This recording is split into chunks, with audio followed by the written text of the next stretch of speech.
চাঁদের চেয়ে সুন্দর তুমি নবী আমার কমলিওয়ালা।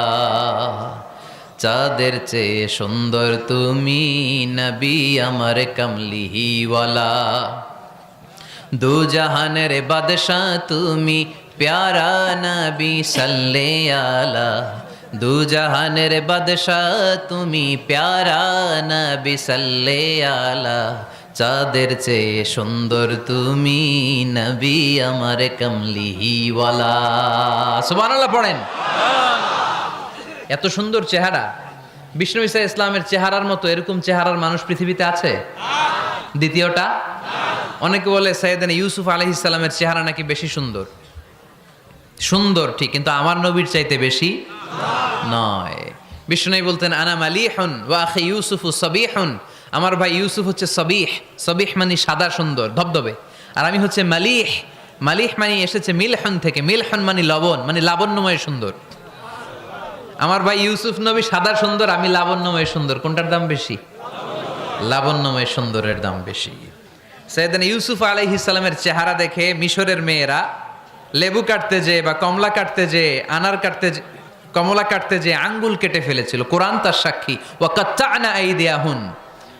আম্মাজান আয়েশা রাদিয়াল্লাহু তাআলা আনহা যখন এই ঘটনা শুনেছেন, তিনি মিশরের মেয়েদেরকে ডাক দিয়ে বলেছেন, ও মিশরের মেয়েরা, তোমরা ইউসুফ নবীর সৌন্দর্য দেখে লেবু কাটতে যে আঙ্গুল কেটেছ, আমার স্বামী পেয়ারা নবী মুহাম্মদ রাসূলুল্লাহর চেহারা যদি তোমরা দেখতা, তাহলে লেবু কাটতে যে আঙ্গুল নয়, কলিজাটা কেটে টুকরা টুকরা করে দিতা। আবার আম্মাজান আয়েশা বলতো, লাকুম শামসুন ওয়া লানা শামসুন। তোমাদের জন্য একটা সূর্য আছে, কিন্তু আমি আয়েশার জন্য আলাদা একটা সূর্য আছে। তোমাদের সূর্যটা প্রতিদিন সকালবেলা পূর্ব আকাশে উদিত হয়ে গোটা দুনিয়াটারে আলোকিত করে দেয়, আর আমার সূর্যটার নাম হলো মুহাম্মদ সাল্লাল্লাহু আলাইহি ওয়াসাল্লাম। মসজিদে নববীতে এশার নামাজের পরে আমার সূর্যটা আমার ঘরে উদিত হয়। তোমাদের সূর্য সকালবেলা পূর্ব আকাশে উঠে গোটা দুনিয়াটারে আলোকিত করে, আমার সূর্য মুহাম্মদ এশার নামাজের পরে আমার ঘরের ভেতরে যখন উকি দেয়, আমার পুরো ঘরটারে আলোকিত করে দেয় কে? এত সুন্দর চেহারা ছিল, ওনার চেহারার নূর দিয়ে হারানো সুই খুঁজে পেয়েছে বিশ্বনবীর স্ত্রীরা। চিল্লায় কোন আল্লাহু আকবার। বিশ্বনবীর চেহারার সৌন্দর্যের সাথে কারো সৌন্দর্যের কোনো মিল হবে? No comparison with our beloved prophet Muhammad sallallahu alayhi wasallam. Whether it's the fitness, whether it's the appearance, whether it's the status, no comparison with our prophet. এটা ফিটনেসের দিক থেকে হোক, এটা চেহারার সৌন্দর্যের দিক থেকে হোক, এটা কণ্ঠস্বরের ঝংকারের দিক থেকে হোক, সম্মান আর মর্যাদার দিক থেকে হোক, আমার নবীর সম্মানের ধারে কাছেও সম্মান পৃথিবীর কারো হতে পারে না। চিল্লায় বলেন ঠিক কিনা? এজন্য আল্লাহ বললেন, ওয়া রাফা'না লাকা যিকরাক। নবী, আপনার সম্মান বাড়াতে বাড়াতে আমি আকাশচুম্বী করেছি। লোকজন সব যে বিশ্বনবীর দরবারে লাইন ধরেছে, হাজিরা সব বিশ্বনবীর কাছে যে চেহারা দেখেই কুপকার, বাকি জিনিস তো পরে। অনেকে আছে না, চেহারা দেখলেই মানুষ পাগল হয়ে যায়, আছে না নাই? চেহারা দেখেই পাগল, চেহারা দেখেই পাগল। তারপর তারা মিলাতে লাগলো। মিনার তাবুতে আবু জাহেলের কর্মীরা ঘোষণা দিয়েছিল, এলাকায় মোহাম্মদ নামে পাগল এসেছে। তারা মিলায়ে দেখে না, এই মহামানব কোনোদিন পাগল হতে পারে না, কারণ পাগলের চুলগুলো থাকে উস্কো খুস্কো। ঠিক কিনা? আমার নবী সাল্লাল্লাহু আলাইহি ইসলামের চুল উস্কো খুস্কো ছিল?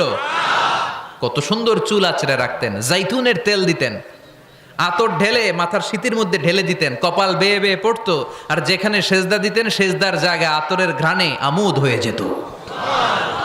হাতের তালুতে পারফিউম মাখতেন, আর মানুষের সাথে মুসাফা করলে যার সাথে মুসাফা তার হাতের সাথে নবীর ব্যবহৃত পারফিউমের ঘ্রাণ ছুটে যেত। এত পরিচ্ছন্ন ছিলেন তারা। বিশ্বনবীর চেহারার সাথে আবু জাহেলের বক্তব্যের মিল খুঁজে পায় না। তারা বলে, না, এই লোক কখনো পাগল হতে পারে না। পাগলের চুল থাকে উস্কো খুস্কো, জামা থাকে ছিঁড়া ফাড়া, গায়ের মধ্যে থাকে ময়লা। পাগল কখনো দাঁত মাজে না, কিন্তু বিশ্বনবীর মুচকি হাসির ফাঁক দিয়ে দাঁতের দিকে তাকালে মানুষগুলো সব পাগল হয়ে যায়। স্মাইল দিতেন বিশ্বনবী, স্মাইল। মুচকি হাসি তাবাসসুম, বিশ্বনবীর মুচকি হাসি দেখলে মানুষ পাগল হয়ে যেত, পাগল পাড়া হয়ে যেত। তারা বলে না না, এ মহামানব তো কখনো পাগল হতে পারে না। আবার মিলাতে লাগলো, আবু জাহেলের কর্মীরা বলেছিল এটা নাকি বড় জাদুকর, কিন্তু তারা বলে না না, এ অসাধারণ লোকটা জাদুকরও হতে পারে না, সে তো কোনো মন্ত্র পড়ে না, জাদু করার জন্য মন্ত্র পড়ার দরকার আছে না নাই? বিষ্ণুনবী কি মন্ত্র পড়তো? বিষ্ণুনবী কি পড়ে শোনাতো? চিল্লায় বলেন, কি পড়ে শোনাতো? কোরআন শোনাতো। এত সুন্দর কণ্ঠ ছিল বিশ্বনবীর, পাগল হয়ে যেত মানুষ শুনতে শুনতে, পাগল পাড়া হয়ে যেত, বিমুগ্ধ হয়ে যেত। তারা সবাই